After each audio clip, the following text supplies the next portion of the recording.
បាទជំរាបសួរបងប្អូនទាំងអស់គ្នាអញ្ចឹងយើងទៅបន្តទៅជាមួយនឹងការថែទាំនៃជំងឺដែលមាន coronary artery disease ឬក៏ coronary heart disease អញ្ចឹងយើងឃើញអំពី nursing care plan ទី2គឺ acute pain តទៅជាមួយនឹងការឈឺចាប់acute pain ពេលនេះគឺ angina ហ្នឹងគឺលក្ខណៈថាឈឺដូចចុកទ្រូងអញ្ចឹងណាអញ្ចឹងយើងមើល nursing តែ nursing យើងគឺគេថា acute pain related to myocardial ischemia is evident by substernal chest pressure radiating to left arm and jaw អញ្ចឹងមានថាអ្នកជំងឺនឹងគាត់ឈឺដោយសារអីគេនៅពេលដែលមាន coronary artery disease អញ្ចឹងវាធ្វើឲ្យមានការកកស្ទះអាចថាកំណកខ្លាញ់នៅក្នុងខ្សែឈាម coronary artery អញ្ចឹងនៅពេលដែលមានការកកស្ទះកំណកខ្លាញ់នៅក្នុង coronary artery វាធ្វើឲ្យខូចខាតសាច់ដុំបេះដូងអញ្ចឹងនៅពេលដែលខូចខាតសាច់ដុំបេះដូងយើងហៅថា myocardial ischemia អញ្ចឹងនៅពេលដែលខូចខាតសាច់ដុំបេះដូងវានឹងធ្វើឲ្យយើងមានការឈឺចាប់អញ្ចឹងនៅពេលដែលមានការឈឺចាប់គឺយើងបង្កើត nursing បានថា acute pain អញ្ចឹង acute pain ដោយសារអីគេគឺដោយសារតែការខូចខាតស្រទាប់ឬក៏ការខូចខាតសាច់ដុំបេះដូងដោយសារតែបង្ហាញផុសតាងឲ្យឃើញថាយើងមានអារម្មណ៍ថាឈឺនៅក្រោមស្ទះទ្រូងឈឺនៅកណ្ដាលទ្រូងឈឺខ្លាំងហើយចាក់ទៅធ្គាមខាងឆ្វេងហើយនឹងដៃខាងឆ្វេងផងដែរយើងមើលកត្តាណាខ្លះដែលអាចធ្វើឲ្យមានបញ្ហាទាំងអស់ហ្នឹងទី1គឺតម្រូវការអុកស៊ីសែនអញ្ចឹងប៉ុណ្ណានៅពេលដែលមានការស្ទះខ្សែឈាម coronary artery វាធ្វើឲ្យ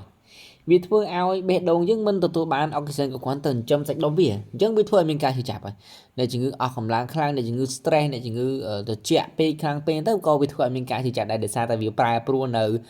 metabolism នៅក្នុងរាងកាយវាប្រែប្រួលនៅកម្លាំងយើងទៅឲ្យតែកត្តាណាដែលធ្វើឲ្យសាច់ដុំបេះដូងនឹងវាកន្ត្រាក់ខ្លាំងឬក៏វាត្រូវធ្វើការខ្លាំងអញ្ចឹងយើងឈឺព្រោះកាលណាធ្វើការកាន់តែខ្លាំងគឺតម្រូវការអុកស៊ីសែនកាន់តែច្រើនអញ្ចឹងវាធ្វើឲ្យគាត់មានការឈឺចាប់ចឹងអ្វីដែលជាការអន្តរាគមន៍របស់យើងទី1យើងប្រើ pain scale ដើម្បីវិតម្លៃពីភាពឈឺចាប់តើអ្នកជំងឺនឹងឈឺចាប់ប៉ុណ្ណាហើយយើងកត់ត្រាទៅហើយយើងដោះស្រាយបើសិនបើឈឺកម្រិតប្រមាណឧទាហរណ៍ថាឈឺពី1ទៅ3យើងឲ្យថ្នាំបំបៅកាយសាកម្រិតដំបូងបើសិនពី3ទៅ5ឬក៏3ទៅ7យើងឲ្យកាយចិត្តកម្រិតមធ្យមហើយបើលើខ្លាំងនេះយើងមិនអន្តរាគមន៍តាមកាយចាប់ចឹងទៅតោះយើងផ្ដល់ថ្នាំតាមបញ្ជា nitroglycerin ផ្ដល់ដើម្បីបាត់ការឈឺចាប់ដើម្បីឲ្យនៅពេលដែលវាផ្ដល់ទៅវាធ្វើឲ្យ vasodilation ទៅខ្សែឈាមយើងវារីកចឹងទៅវាធូរវានាំឈាមទៅបានច្រើនអញ្ចឹងអ្នកជំងឺនឹងគាត់នឹងមិនសូវមានការឈឺចាប់ទេតែមកទៀតយើងផ្ដល់ថ្នាំផ្សេងទៀតទៅតាមតម្រូវការរបស់អ្នកជំងឺដើម្បីកាត់បន្ថយនៅ degree កាត់ចោលworkload និង oxygen demand ធ្វើម៉េចដើម្បីកុំឲ្យបេះដូងយើងវាកន្ត្រាក់ខ្លាំងពេកដើម្បីកុំឲ្យវា work ខ្លាំងពេកអញ្ចឹងណាហើយអ្វីដែលយើងអាចធ្វើបានទេគឺរក្សានៅ calm environment ធ្វើម៉េចដើម្បីឲ្យអ្នកជំងឺរបស់យើងគាត់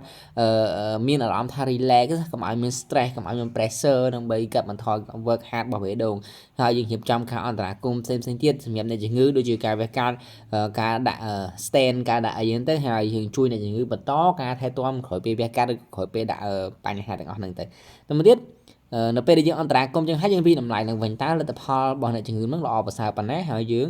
ធ្វើការអន្តរាគមន៍បន្ថែមបើសិនបើលទ្ធផលរបស់យើងមិនទទួលបានផលល្អទេយើងនឹងជួបគ្នានៅ nursing បន្តគឺយើងពី degree កាត់ចោល output